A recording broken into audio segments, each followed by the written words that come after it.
Sovereignty is not invading or occupying a country or affecting its sovereignty, but working on protecting its civilians. They were just telling me they get their coordinates through Google. Arab Spring. Facebook, Twitter for their demonstrations, and Google if you want to bomb them. Technology at work. So you push the button? Yes. Shoot rocket. This one's fully charged. It looks like they're using it a lot more. Yes, he wants to come to America. The dream. Playing in the Miami Heat and Los Angeles Galaxy and Dallas Mavericks. Oh, yeah. Okay. Obama and Clinton. I want weapons. New weapons. The oldest. Yeah, you want the newest. No, Gaddafi. Gaddafi has new weapons. Yes, I want help from USA. He's asking Clinton and Obama to send more weapons so that they can go take Tripoli, so he can live his dream, which is to play for the Miami Heat basketball. Yes. Yes, he wants to come to America. The dream. Gaddafi wasn't sitting in any tent twiddling his thumbs over these last 10 years. This man has been investing in African development. This man has been moving throughout Africa. This man has friends all over the world. He may not be your friend, but if you take him out and kill him like he's some rotten fella that wants to kill his own people. The U.S. formally handed control to NATO today, ending Operation Odyssey Dawn and beginning Operation Unified Protector. But newspapers quoting Vatican sources said that 40 civilians were killed in coalition airstrikes.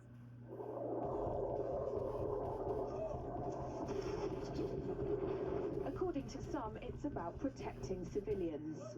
And our resolve is clear. The people of Libya must be protected. Others say it's about oil. The only reason they're interested with Libya is about the oil. You'd think we'd be in Iraq if the major export there was broccoli. But some are convinced intervention in Libya is all about currency, specifically Gaddafi's plan to introduce the gold dinar, a single African currency made from gold, a true sharing of the wealth. It's one of these things that you have to plan almost in secret, because as soon as you say you're going to change over from the dollar to something else, you're going to be targeted. There were two conferences on this, one in 96 and another one in the year 2000, called the World Mataba Conference, organized by Gaddafi. And everybody was interested. I think most countries in Africa were keen. Gaddafi didn't give up. In the months leading up to the military intervention, he called on African and Muslim nations to join together to create this new currency that would rival the dollar and euro.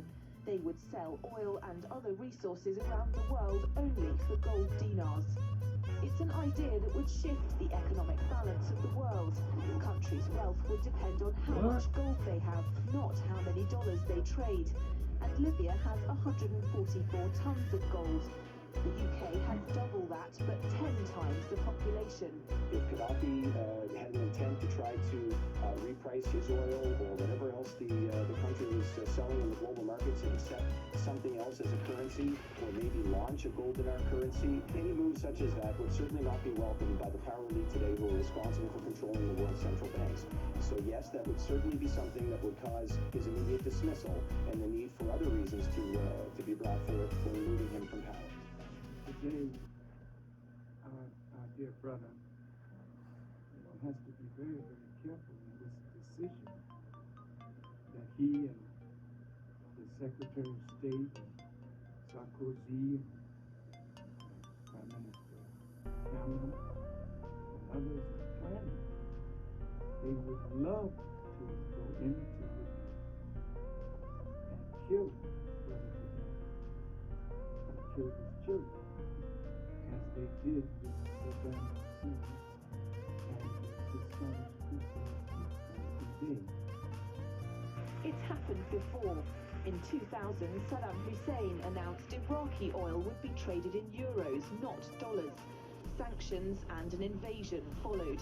Some say because the Americans were desperate to prevent OPEC from transferring oil trading in all its member countries to the euro.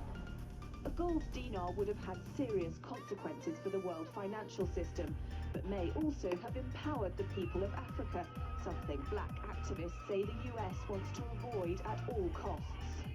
The United States should welcome the self-determination of Africans.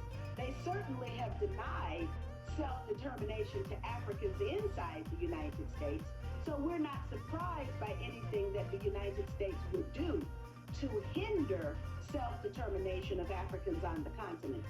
The UK's gold is kept here in a secure vault somewhere in the depths of the Bank of England. As in most developed countries, there's not enough to go around. But that's not the case in places like Libya and many of the Gulf states. A gold dinar would have given oil-rich African and Middle Eastern countries the power to turn around to their energy-hungry customers and say, sorry, the price has gone up and we want gold. Some say the US and its NATO allies literally couldn't afford to let that happen. I am amazed how the United States and the whole world, who have been in alliance with us against Al-Qaeda, and when we start fighting Al-Qaeda, they impose such sanction against us.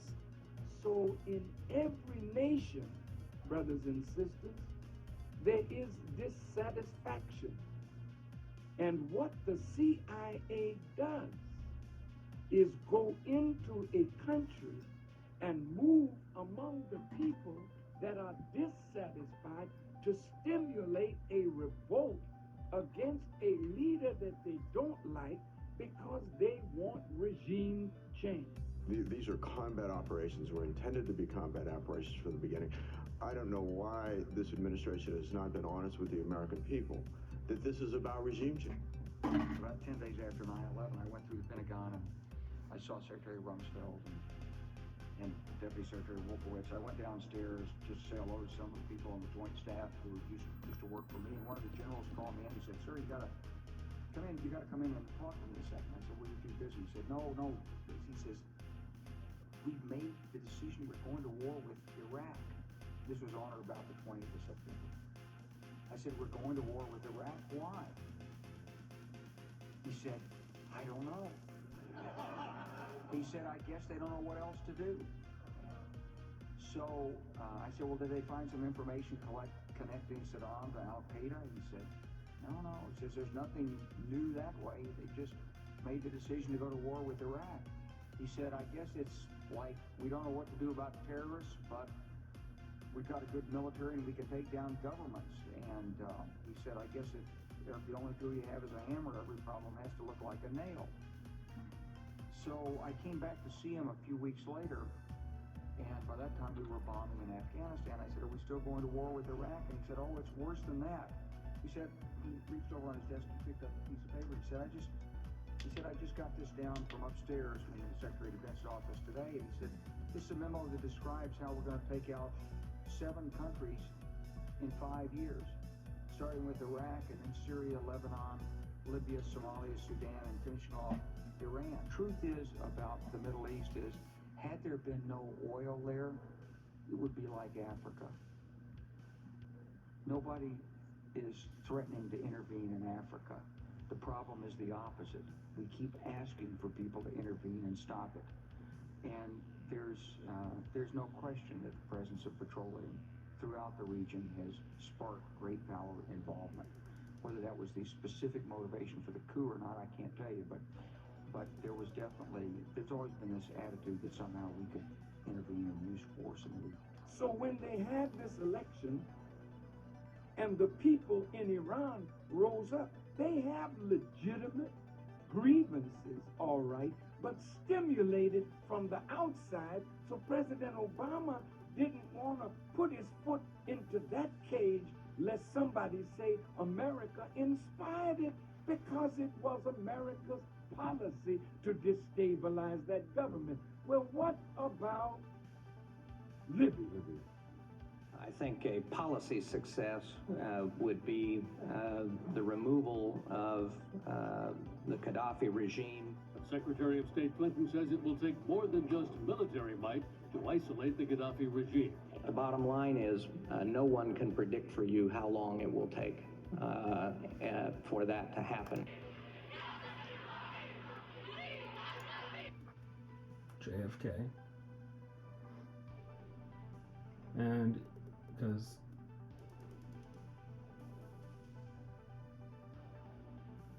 family was in ownership of a couple companies, insurance companies, an auto, and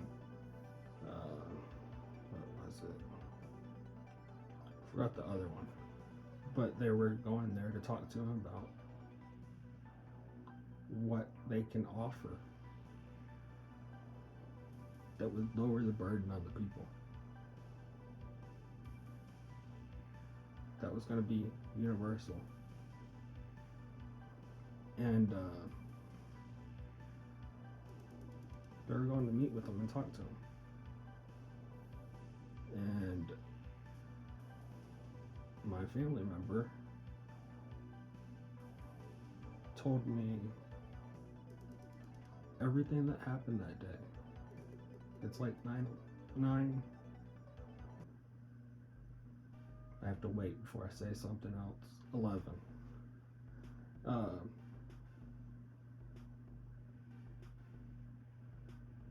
They were about to. First, they were going to meet him in Dallas. I don't know if this is widely known, but he was going down to Houston after this. And he was going to have the same thing he was having there as like a political speech and then a couple of meetings. My family member was going to drive down to down to Houston after that to see him and talk to him again.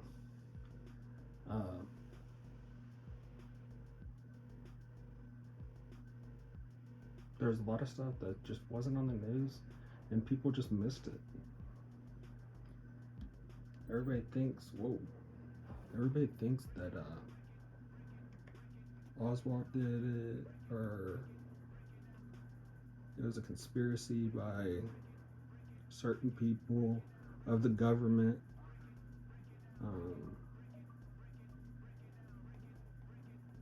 It was the people that are, it's the same people that are doing this, starting conflicts. I have to choose my words. That's going to be the substitute for WAR.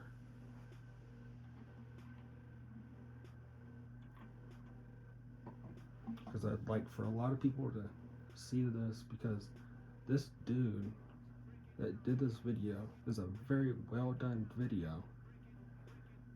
He has 5,000 subscribers and he only has 2 million views on this. It's an hour and 30 minutes. I wonder how many people actually actively watch this, or they just, you know how it like auto plays on your TV, if you have it on your TV. And I wonder how many people actively watched it, or if it was just in their scroll. And because like when I go to sleep, I have YouTube on and it just continues to play. And I have so many things that I've watched on YouTube that is in my history, but I've never watched it. Like when I leave the house, I turn YouTube on and let the dogs, because they have to have something going on noise-wise in the house.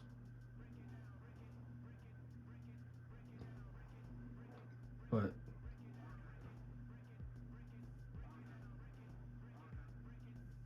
this goes into everything. They say that Gaddafi was, they said when, because I'm not going to be able to show it, they said he was going to go to Venezuela. That's where he was going to escape, was Venezuela. By them saying that, they played their hand. Because if he was going, let's for instance say that Gaddafi disappeared, and they were playing their cards. They're wanting to go into Venezuela then, and they have been for. If you're watching this and you were born in the last 50 years, we've been wanting to go in Venezuela for your whole life. Which is weird because Venezuela helped us out in World War II? World Conflict II? And I'm using my Smooth 4 right now. So I was wondering how it would do on the sound, and because with the new iPhones with not having a headphone jack, I'm not allowed, don't have a place, because where the power cord goes is now where you have to get the adapter, and it pushes right up against it so it stays.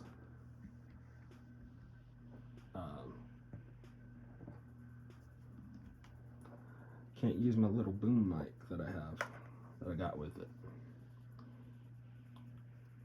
because it's a headphone jack one.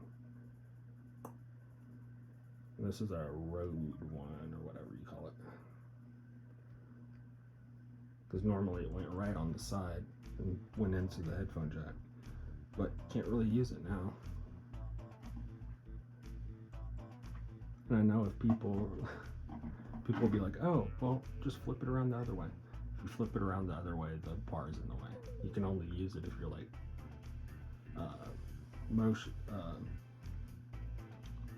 if you're just wanting to do a front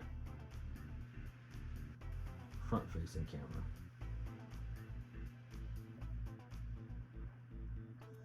Which sucks because this thing is a really good mic. See if I can get that in picture. And it usually like sits like this, pointing to, you can either